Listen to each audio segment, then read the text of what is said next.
Derecho, audioclase. El primer invitado que nos acompaña hoy en el mundo del derecho es Rafael Junquera, profesor de Teoría del Derecho, que va a analizar la función que cumplen los principales valores jurídicos y la vinculación del derecho a la justicia. Profesor Junquera, ¿qué relación guarda el derecho con el mundo de los valores jurídicos? Bien, habría que introducir el tema de hoy diciendo pues que el ser humano ha buscado históricamente siempre unos criterios valorativos, intentando llegar a una legitimación de aquellas normas que él mismo se veía cumplir en la sociedad que le tocaba vivir. Por lo tanto, ha sido una constante, siempre históricamente hablando, que las sociedades humanas han sentido esa necesidad de cuestionarse si las leyes que les estaban vinculando, las leyes vigentes en su espacio y en su tiempo, pues debían limitarse a ser un mero producto de la voluntad del legislador o bien de quien ejerciera el poder, o si más bien debían esas leyes estar sometidas a algún criterio superior a la voluntad humana. Y aquí es donde entran en juego los valores jurídicos, porque esos criterios estarían constituidos por los valores jurídicos. Pues empecemos por saber qué son y cómo podemos definir los valores.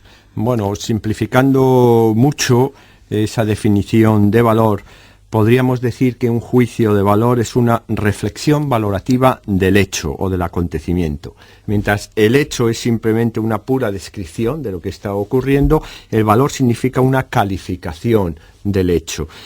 Si queremos definir los valores, pues no podemos pasar por alto un problema importante, por lo menos desde la teoría del derecho, que es el problema de cómo se fundamentan, dónde tienen sus raíces. Y aquí nos encontramos con varias perspectivas que podemos resumir o aglutinar en tres grandes líneas. Por un lado estaría el objetivismo jurídico, para la cual esos valores serían simples o no simples, esencias puras, algo objetivo, que tiene una validez absoluta y que son independientes de las experiencias de los sujetos. Tienen una existencia totalmente, digamos, superior a la realidad, por encima de la realidad. El subjetivismo jurídico, que sería la segunda perspectiva, el subjetivismo axiológico jurídico, pues reduce los valores ya al campo de los deseos o de los intereses de los individuos. Por lo tanto, algo es valioso en la medida en que los sujetos lo sienten como valioso.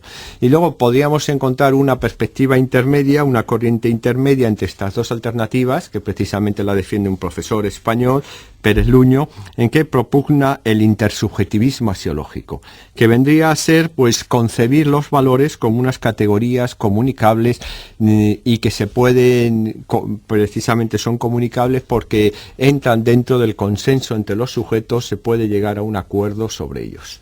¿Y para qué sirven? ¿Qué función cumplen los valores jurídicos? Bien, la primera función que cumplirían los valores jurídicos es precisamente fundamentar los fines del derecho y la obligación de cumplirlo. Es decir, nos van a explicitar cuál es la finalidad que tiene el derecho y por qué debemos de cumplir las normas, que creo que es que tiene una importancia básica a la hora de motivar a los ciudadanos para el cumplimiento del derecho. Pero también tendrían una tercera finalidad, una tercera función, que es servir de elemento crítico frente a los ordenamientos jurídicos existentes, frente a las normas que nos encontramos, ¿no? En nuestras sociedades nos encontramos una normativa plural, muy heterogénea, y lo que hacemos entonces es contrastar esa normativa con el conjunto de valores. Y ese contraste pues nos lleva a contradecir la legitimación original de la normativa, neutralizando su aceptación por lo destinatario de la misma, o bien nos lleva a aceptarla y a fundamentarla. ¿Cuáles son los valores que sirven o que deben servir de fundamentación al derecho? ¿Cuáles son los principales valores jurídicos? Es una pregunta que no es muy fácil de definir ni de concretar, por dos motivos. Primero, porque los valores, aunque parezca mentira, pues cambian, se van transformando con bastante frecuencia y además esos cambios suelen ser muy amplios, muy profundos Y claro, esto nos lleva a plantear el problema de la historicidad de los valores, pero es un problema que nos supera en el tiempo que tenemos marcado hoy, ¿no? Por eso, por no profundizar en este tema, mi postura personal es que estos valores se pueden clasificar en tres grandes apartados. Para mí, habría un valor jurídico fundamental, que es la justicia, precisamente porque históricamente siempre se ha vinculado, todos los autores han vinculado derecho y justicia. Habría unos valores colectivos, la paz social, el bien común, la seguridad jurídica, que son los tradicionales. Hoy se hablaría también de la solidaridad jurídica. Y habría unos valores jurídicos individuales, como la dignidad de la persona, la libertad personal, la igualdad entre las personas. Como usted acaba de decir, el valor jurídico fundamental es la justicia. Parece que se puede encerrar a todos los demás, ¿no? Sí, claro, y además es el tema central y estrella de este momento, ¿no? Por lo tanto, vamos a centrarnos en ella. Yo creo que sí, que entre todos esos criterios o principios que nos han servido para justificar bien la normativa vigente o bien la oposición a la misma, destaca el de la justicia, que se ha convertido además en el principio legitimador por antonomasia paradigmático del derecho positivo. La mayor parte de los autores, históricamente, como he dicho antes, han considerado unidos de una manera fuerte al derecho y a la justicia. Incluso podemos decir que muchos han considerado que la justicia es un elemento constitutivo del derecho. Sin ella, han llegado a afirmar, no puede existir el derecho. Entonces, sin justicia no puede haber derecho. Puede extenderse en esta explicación, sí, en esta afirmación. Es una afirmación que puede chocar, sobre todo al no jurista experto en las materias, porque si analizamos las relaciones que existen entre ambos, entre derecho y justicia, veremos que la justicia con respecto al derecho puede... en esta relación, mejor dicho, entre justicia y derecho, pues habría tres corrientes los autores a la hora de considerar la justicia. Para unos, la justicia es un criterio orientador esencial del derecho. Es decir, es el elemento que está en la esencia del derecho. Sería la corriente justnaturalista. O hay justicia o no hay derecho.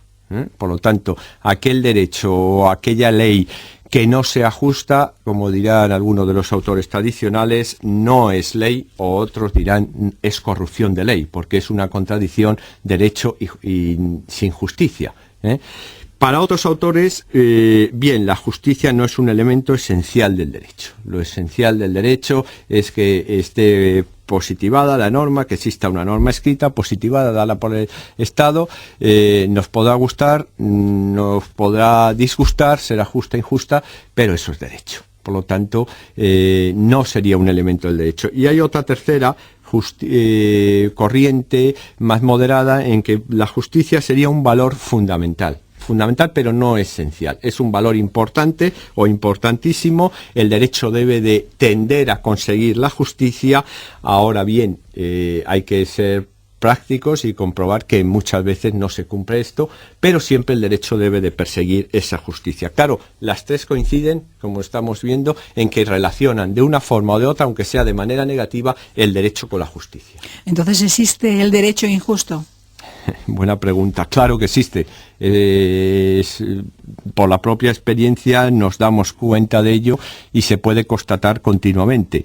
A mi modo de ver, el derecho debe recoger un contenido de justicia. Debe encaminarse hacia conseguir el mayor nivel de justicia posible, como decía la tercera de las corrientes anteriores que he mencionado.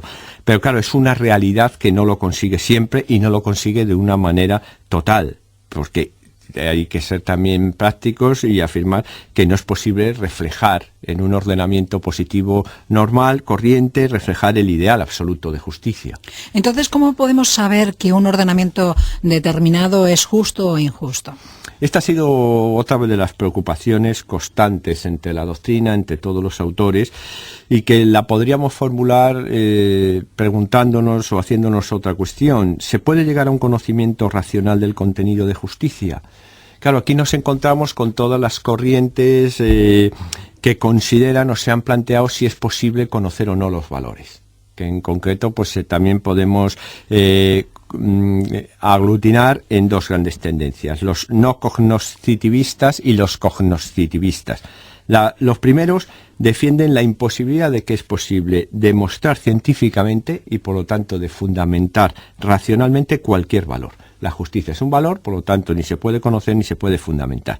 La segunda sí que defiende la posibilidad de alcanzar el conocimiento racional del contenido de los valores y por lo tanto de la justicia, y se puede fundamentar racionalmente qué normas son más justas, cuáles no son más justas. Yo considero que en la actualidad existen unos criterios que pueden servirnos de termómetro a la hora de que queramos valorar esa temperatura en grados de justicia de un determinado ordenamiento. Y ese termómetro sería los derechos humanos. Un ordenamiento será tanto más justo cuanto más reconozca, garantice y proteja los derechos y libertades de los individuos. Nos ha dicho a la hora de hablar de los valores que el valor jurídico fundamental es la justicia, y entonces estamos hablando de justicia, pero ¿qué es la justicia? Bien, desde una postura no cognoscitivista tendríamos que decir que no se puede saber qué es la justicia, pero ya intentando responder y de cara a los oyentes que están en este momento escuchándonos, ¿cómo podemos llegar a una definición de justicia o un acercamiento a la definición de justicia? Pues tenemos que acudir a la filosofía clásica, a los autores clásicos, y no podemos pasar por este tema sin mencionar y sin aludir a Platón y a Aristóteles.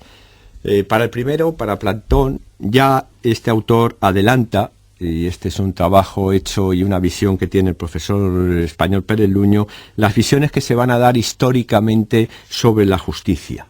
Entonces, en un primer momento estaría la postura positivista de la filosofía de la fuerza, que engloba todas aquellas posiciones que defienden que la justicia es la voluntad del que manda, del más fuerte, es el que nos dictamina lo que está bien, lo que está mal. Luego estaría una postura formal, la justicia formal, que es la actitud, estaría un poco representada por ese axioma de la actitud de dar a cada uno lo que le corresponde. Claro, había que preguntarnos qué le corresponde a cada uno y cómo hacemos esa distribución. Pero esto sería otro problema. Y luego tendríamos la postura material, que refleja la posición personal de Platón y que define la justicia como la plenitud y armonía de las virtudes de los individuos en la sociedad. Por otra parte, Aristóteles, que hace una construcción más acabada de la justicia, diferencia dos clases de justicia: justicia general y justicia particular. La primera, la justicia general, coincidiría con la virtud de la justicia. Es la virtud completa, suma de todas las virtudes. Estaríamos en el campo ético. La segunda es un concepto ya más político-jurídico de la justicia y se produce en las relaciones de los miembros de la sociedad. Entonces esta clase de justicia se divide a su vez en lo que él llamaba justicia distributiva y justicia correctiva. La justicia distributiva recibe este nombre porque sería el criterio para repartir o distribuir los bienes, los honores en que han de participar los ciudadanos de una sociedad determinada en proporción a los méritos que ostentan. Este sería el criterio para el reparto. A mayores méritos de los individuos, mayores bienes u honores se les otorgará. Entonces esto imperará para Aristóteles entre las relaciones de la sociedad con sus miembros, del poder público y sus miembros. La segunda, la justicia correctiva, no toma ya tanto en cuenta los méritos de las personas, sino el simple valor de las cosas. Se basa sobre todo en la estricta igualdad, es lo que se busca. Es el criterio que debe imperar en la relación entre los particulares, en las relaciones contractuales. Y a su vez, Aristóteles divide esta justicia distributiva en conmutativa y judicial. La justicia conmutativa existe cuando es la voluntad de las partes la que marca la igualdad. Los particulares se ponen de acuerdo y entre ellos establecen la proporción, la igualdad.